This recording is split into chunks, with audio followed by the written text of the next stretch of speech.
I invite you to take your seat again. I wish Nikita could stay for our whole breakfast because she would be amazed by the art and essay winners and our Rosa Parks Award winners. But unfortunately, if you stay too much longer, she has to stay 2 more days to get her plane. But that was so moving, and it's so moving to me to see someone with her gifts and intelligence and talent. You know, I don't know if Vivi said she's a lawyer, she's got a law degree, a teaching degree, and yet she devotes all these talents to helping us be more just and helping herself be more just. Thank you, Nikita.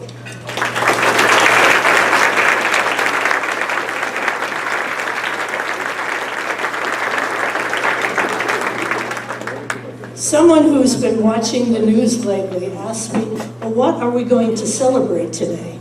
And I said, well, this isn't about celebrating, we know that. This is about affirming our commitment to the ideals of Martin Luther King. But we do have one thing to celebrate that I need to mention. This year, our city council, in its wisdom, changed Columbus Day to Indigenous Peoples Day.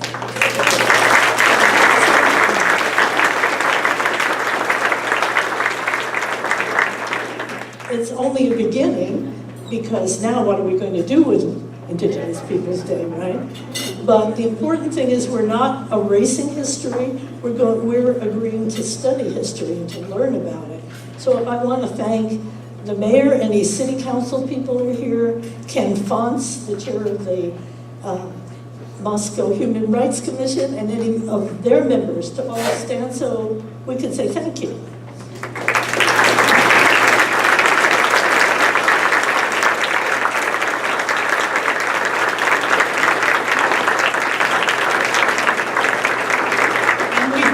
For being our leaders, but we thank all of you because they knew that you were behind them, otherwise they wouldn't have been able to stand up at City Council and say, we want this changed. And I think what Nikita mentioned, even after being here just for 2 days, and she sees that the strength of our community is the university working with the city, working with all of the organizations that we have formed here, listening to people, and only by working together can we make any progress at all. So we thank you for doing that. Now we're going to come to a very important part of this program, which is the winners of the Martin Luther King Art and Essay Contest. As you may know, each year we have a different theme, and it's open to first through 12th grade in all Lehigh County schools. And this year, the theme was discussing welcoming and refugees. For the younger students, we asked them to write how they would welcome a new student into their community and also how they would ask their fellow students to step up and make a person welcome. The next grade level, 4th and 5th, we talked about refugees and asked them to empathize. What does it feel like to have to leave your home behind and go to a totally new place? For the middle school, we asked them to take a quote of Martin Luther King and show how it relates to the situation of refugees. And the high school, we asked them to take a step more and do some research about the refugee situation internationally, the problems and solutions. So now I'm inviting Mayor Lambert to come and present the awards and tell you a little bit about the winners.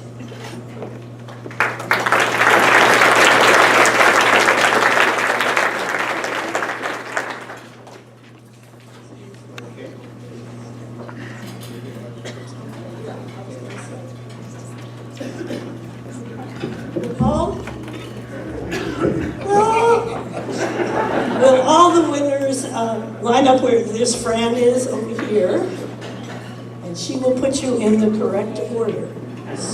And any parents who want to come up also, that's fine. So we're going to start with 2nd grade, 3rd grade, 4th, 5th, middle school, and the art winners will be toward the end. Thank you, Joanne, very much. And I'd say good morning again. You've heard that 4 or 5 times. So wasn't that a powerful presentation that Nikita gave us?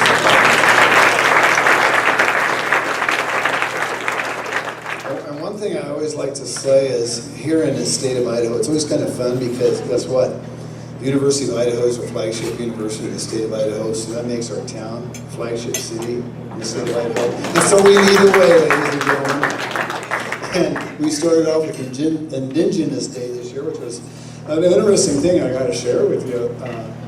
Ken Fonts, I didn't see him, I know he's out there, he is. And Ken and I talked back and forth on this for several months. But I thought, what a fun thing, literally, what a fun thing I'll do to see what would happen. And we had quite a discussion amongst us. The human rights leader as well as others, and our council, and I got to share with you, I was very, very proud to be able to do that in one of our council meetings. And did we get some jabs from some folks? Absolutely, but as Nikita had mentioned, look, we all have to step out of our box once in a while to do what we think is right. And so that was a fun moment for me. And especially when some of my friends said, what do you think? And I says, well, it's an easy thing to think about if you really think about it. And isn't that the message that Nikita was giving us this morning? So, with that now, she talked about young people, and I get the chance to read about some of these essays, and these are kids, and I want to tell you something.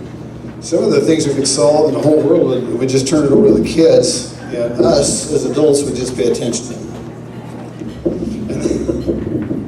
Thank you so much. Oh. Well, I'm glad I'm still on air because these kids are very, very impressive. This is a second grade essay winner. Her name is Landon Hauser from the Moscow Charter School. And I quote, this is what she writes. I'm sorry, Landon. I think it is important to include new students in games. First, be nice to new kids so they won't feel lonely anymore. If you can be kind to them, then they may be kind to others. And here's a second grader that said that.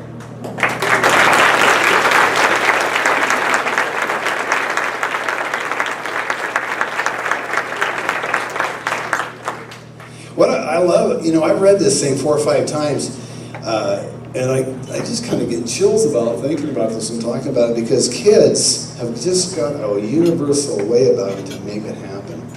And that's the neat thing about it because they don't get preconceived ideas. They just flow from the heart.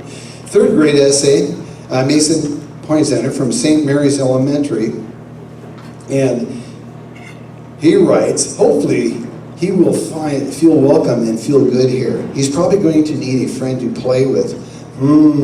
I wonder who could be his friend. Hey, maybe I could be his friend. We might play sharks and minnows. But if he doesn't like it, we will play what he likes. That's nice.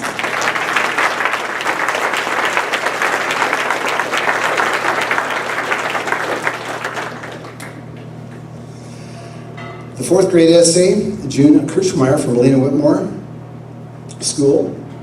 And June writes, I would like to be your first friend. I will play with you and I'll be your helper.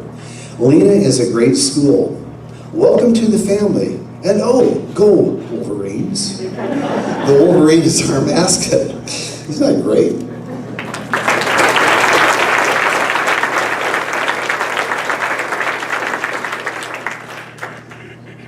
Okay, now we'll go to the 5th grade. Jackson Monroe, also from Lena Whitmore. Come on up, Jackson. And this is what Jackson writes. Since you will probably feel scared, I will give you a warm welcome to the USA.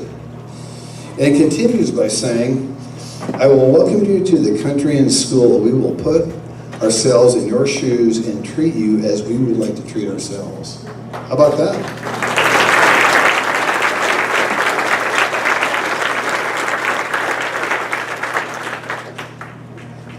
Couldn't be any well-spoken. Okay, middle school essay. Daphne School from the Moscow Middle School.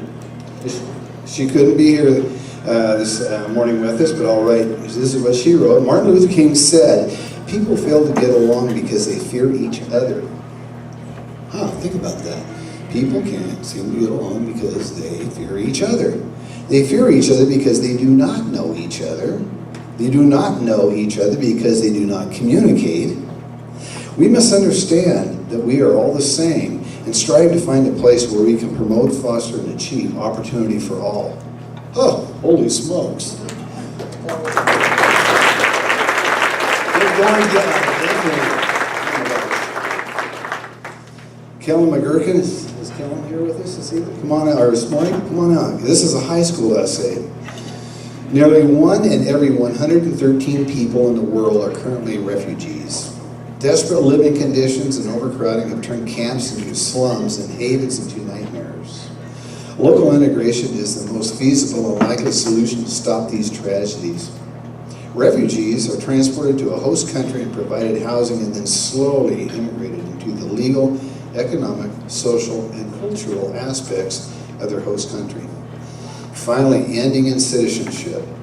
In this system, the burden of refugees is spread over many countries and cities, and no refugee is uncared for.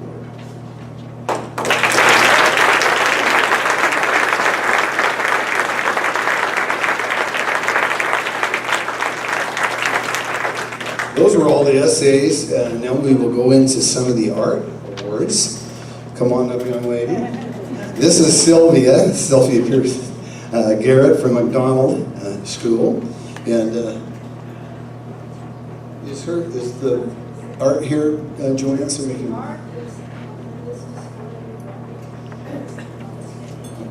On the other side of the speaker, or the, yes.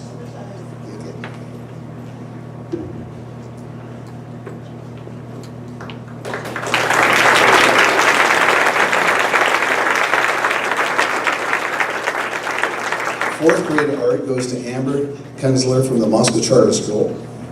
And this also includes a poem.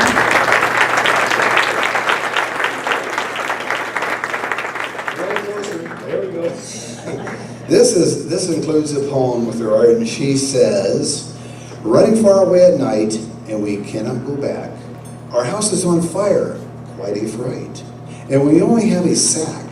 I run away with my sister near, and for a new home I seek. And as I look back at my sister dear, I see the tears roll down her cheek.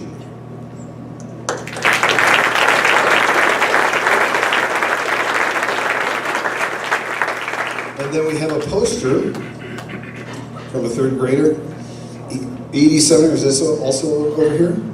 From Lena Whitmore School as well.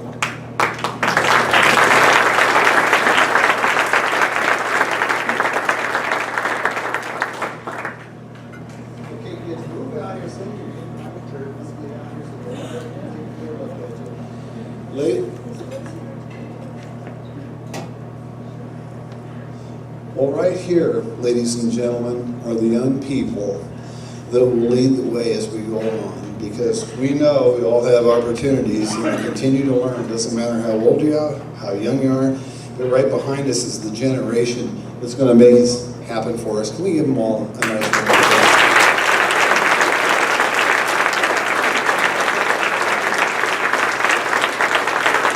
Thank you very much.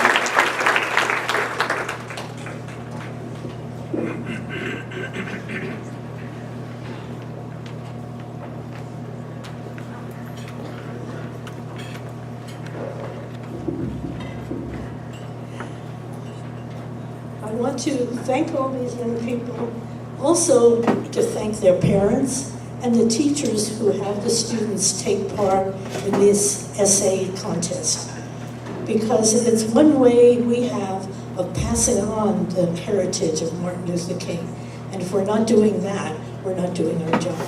Will all the parents and educators, not only these teachers, but the others, all parents and educators stand so we can thank them?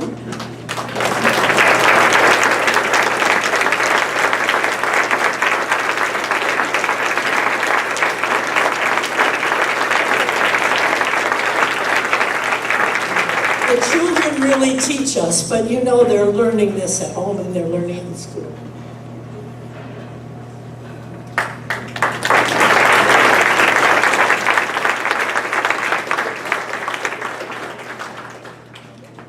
And now we're going to have some entertainment, and it's going to be very special because our entertainer today is a third-generation Martin Luther King breakfast person. I don't know if you all know this, but the breakfast was started in part by a very wonderful elder we have, Carla Kapler. And Carla Kapler not only came up with the recipe that you ate this morning, she also drew the picture of Martin Luther King that we proudly show every year because she's an artist and a community activist. Carla?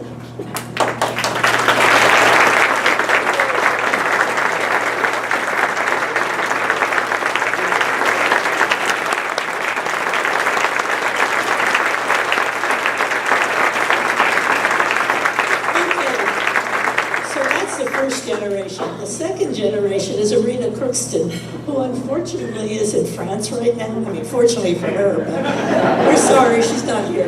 But when she's in town, she's here volunteering for the breakfast every year. And now we come to the third generation, who is a talented musician and also a radio announcer. I think Northwest Broadcasting, you hear him every day, Adrian Crookston. And he's assisted with my technical advisor, Paul Anders. Thank you.